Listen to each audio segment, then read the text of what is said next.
was young, when I was little, that's all I used to think about, the NBA.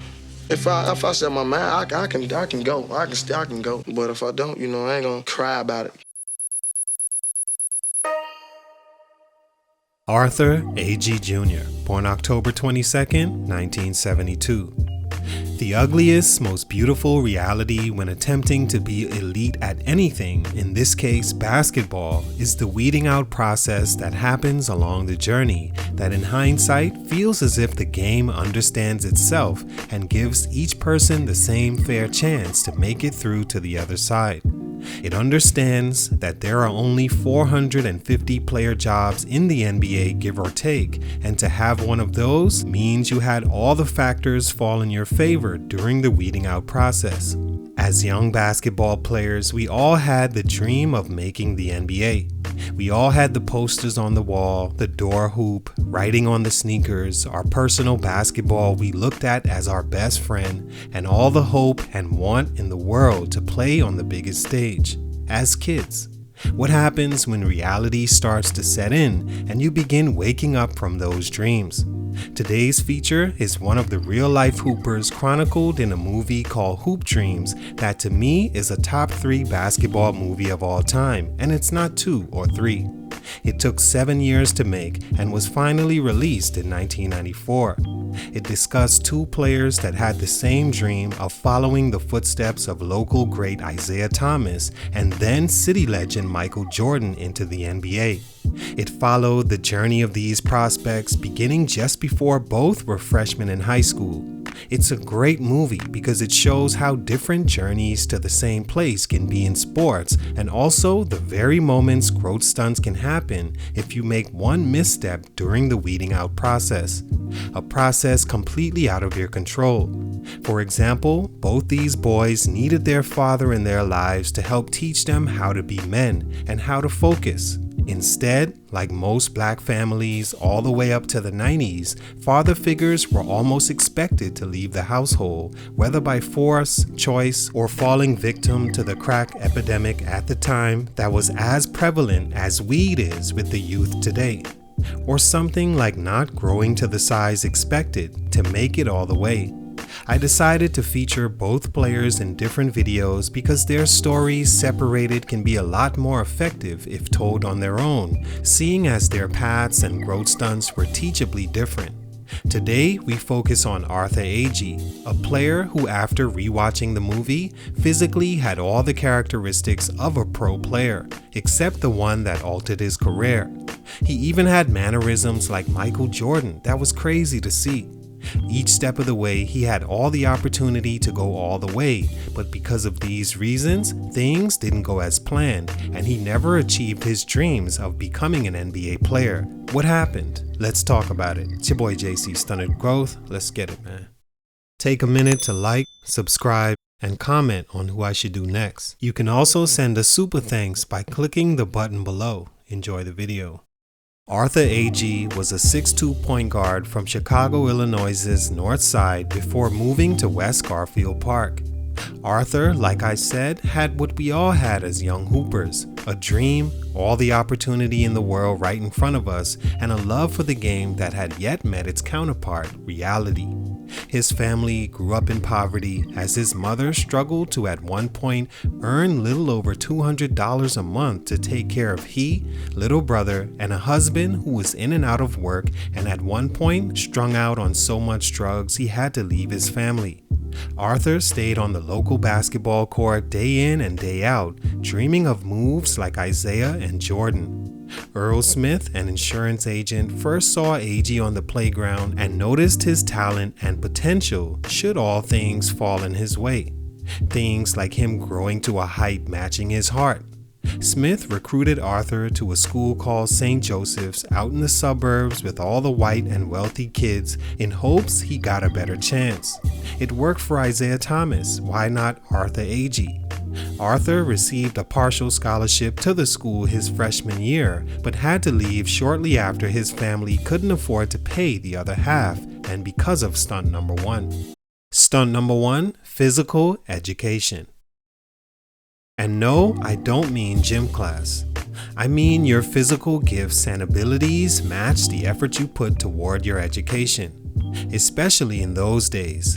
The first reason Arthur Agee didn't see his dreams come true can be heavily attributed to him not understanding that you don't go anywhere ideal without you doing at least what's required in the classroom. It's one of the ways basketball weeds out some of its players. It can be one of the toughest lessons to teach a kid. When you're a kid, you're almost set up to fail because you have to work on a future life for yourself now, all with no real-world experience and nothing to use as reference. This is why fathers being in the home is so important. Nothing can teach a boy more than a man how to be prepared for the world. And not just any father, one that has a relationship with his child that he can convey this message in a way the child receives it and understands in time. Arthur's father was around at times, but he was seen as a screw-up and a drug addict failure. Plus, he didn't have the knowledge of how to convey his messages to his son of how important his books were. Arthur at St. Joseph's didn't focus on school and was usually at the bottom of the class because all he wanted to do was go outside and hoop. He woke up at 5:30 every morning to make the trek to St. Joseph's, but after school was right back on the block playgrounds neglecting his schoolwork. He fell behind all throughout high school, especially when he had to leave St. Joseph's because his family couldn't afford tuition. Had his grades been better, he could have gotten a scholarship. As he got ready to leave high school, he failed to take or pass the ACT as well and was forced to go to a junior college instead of taking a Division I offer and be closer to the NBA. In a time there was no social media or internet like today where chances to be seen are more likely. He had the physical potential, but lack of focus on education initially slowed him down. Stunt number 2, lack of development. Another way basketball weeds players out is players not being developed in time for things to fall into their right places to be chosen as one of the lucky few.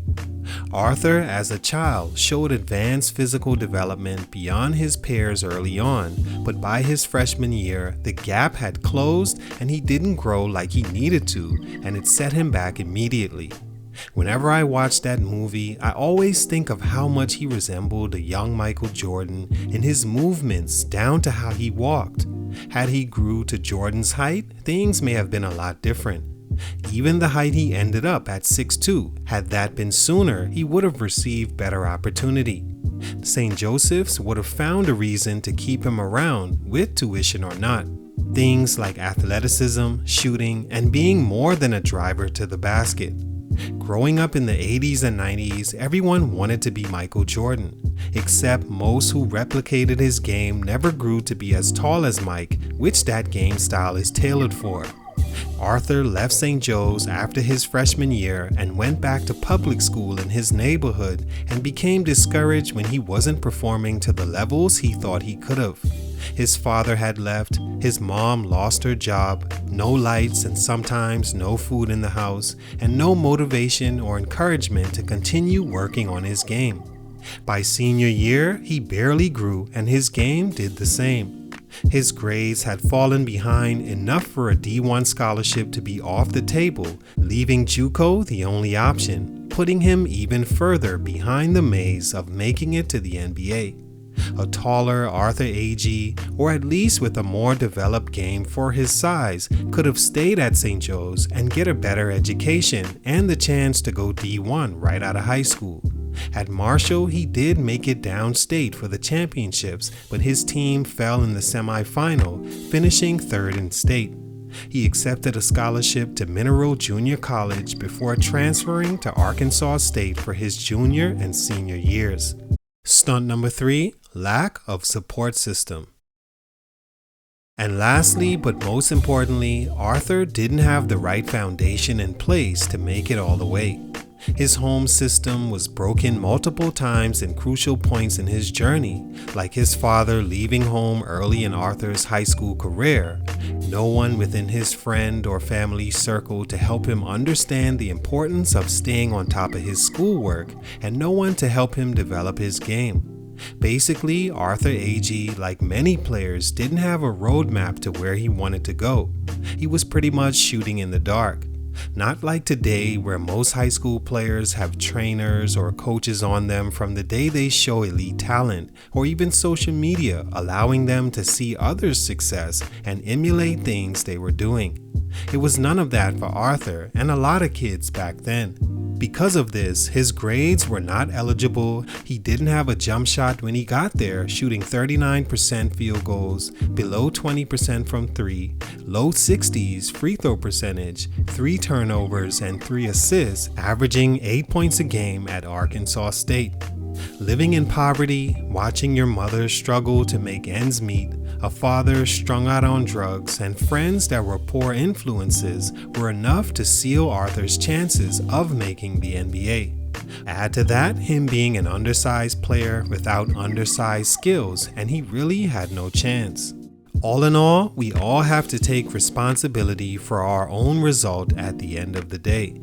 Arthur made the decisions he made not to work on his education and his game and became a sad story instead of a triumphant one. He was offered a CBA job after college but turned that down to be in a movie and do other things. He now lives a normal life and spreads his story to as much young hoopers as he can. He had a unique shot as the co-star of a documentary feature, but for these reasons, his growth was stunted. It's your boy JC, Stunted Growth, and I'm out.